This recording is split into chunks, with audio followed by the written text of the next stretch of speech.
Marilah kita mempersiapkan hati dan batin kita untuk menghadap Tuhan dalam doa. Dalam nama Bapa dan Putra dan Roh Kudus. Amin. Ya Allah Bapa yang Maha Kuasa, terima kasih atas hari yang baru ini. Engkau masih senantiasa melindungi kami. Ya Allah, sekarang kami akan mendengarkan dan merenungkan sabda-Mu. Bukalah mata hati kami agar apa yang kami dengarkan dan kami renungkan dapat kami rasakan dalam hidup kami sehari-hari. Dengan pengantaran Yesus Kristus, Tuhan dan pengantara kami, kini dan sepanjang masa. Amin. Tuhan beserta kita sekarang dan selama-lamanya. Inilah Injil Yesus Kristus menurut Markus. Dimuliakanlah Tuhan. Injil Markus bab 6 ayat 14 sampai dengan 29. Raja Herodes juga mendengar tentang Yesus sebab namanya sudah terkenal dan orang mengatakan Yohanes Pembaptis sudah bangkit dari antara orang mati, dan itulah sebabnya kuasa-kuasa itu bekerja di dalam dia. Yang lain mengatakan dia itu Elia, yang lain lagi mengatakan dia itu seorang nabi, sama seperti nabi-nabi yang dahulu. Waktu Herodes mendengar hal itu, ia berkata, "Bukan, dia itu Yohanes yang sudah dipenggal kepalanya dan yang bangkit lagi." Sebab memang Herodeslah yang menyuruh orang menangkap Yohanes dan melenggung di penjara berhubung dengan peristiwa Herodias, istri Filipus saudaranya, karena Herodes telah mengambilnya sebagai istri. Karena Yohanes pernah menegur Herodes, "Tidak halal engkau mengambil istri saudaramu."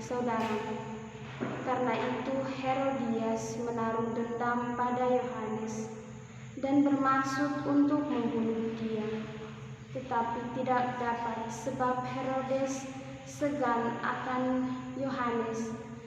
Karena itu tahu bahwa Yohanes adalah orang yang benar dan suci, jadi ia melindunginya. Tetapi apabila ia mendengarkan Yohanes, hatinya selalu terombang-ambing, namun ia merasa senang juga mendengarkan dia.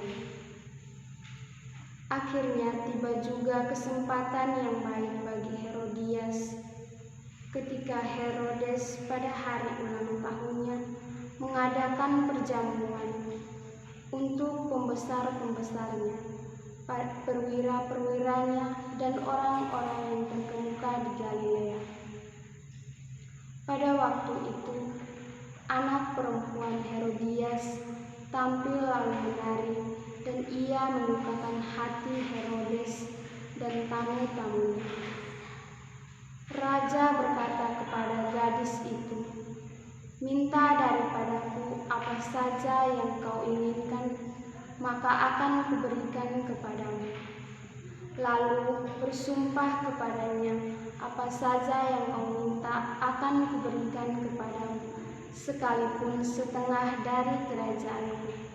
Anak itu pergi dan menanyakannya kepada ibunya, "Apa yang harus diminta?" Jawabnya, "Kepala Yohanes Pembaptis." Maka cepat-cepat ia pergi kepada raja dan meminta, "Aku mau supaya sekarang juga engkau berikan kepadaku kepala Yohanes Pembaptis di sebuah talam." Lalu sangat sedihlah hati raja, tetapi karena sumpahnya dan karena tamu-tamunya ia tidak mau menolaknya. Raja segera menyuruh seorang pengawal dengan perintah supaya mengambil mengambil kepala Yohanes. Orang itu pergi dan memenggal kepala Yohanes di penjara. Ia membawa kepala itu di sebuah talang dan memberikannya kepada gadis itu, dan gadis itu memberikannya pula kepada ibunya. Ketika murid-murid Yohanes mendengar hal itu, mereka datang dan mengambil mayatnya, lalu membaringkannya dalam kuburan. Demikianlah sabda Tuhan. Syukur kepada Allah. Saudara-saudari yang terkasih, dalam kehidupan kita sehari-hari, kita pasti banyak menemukan orang-orang yang jahat dan juga orang-orang yang baik. Dan kita juga pasti banyak menghadapi rintangan hidup yang begitu banyak. Saudara-saudari yang terkasih, dalam bacaan Injil hari ini menceritakan kerendahan hati Yohanes Pembaptis yang menegur Herodes yang mengambil atau memperistrikan Herodias, istri saudaranya.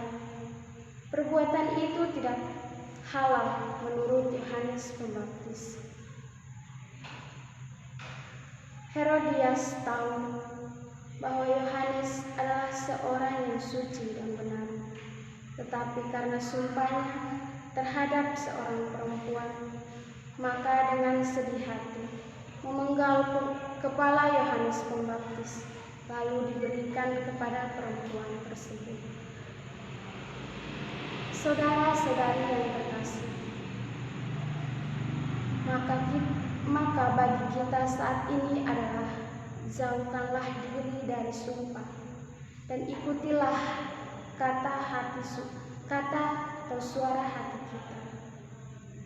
Mendengarkan yang baik atau benar adalah sesuatu yang wajib kita lakukan agar kita bisa menghadapi segala persoalan hidup kita dengan baik dan benar, dan paling utama adalah sukacita.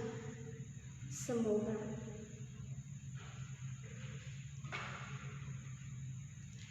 Allah Bapa, kami bersyukur dan berterima kasih kepadamu karena kebaikan-Mu. Kami mohon, ajarkanlah kami untuk selalu teguh dan tunduk pada Engkau dan mengamalkan kebenaran yang nyata dalam hidup kami. Amin. Dalam nama Bapa dan Putra dan Roh Kudus. Amin.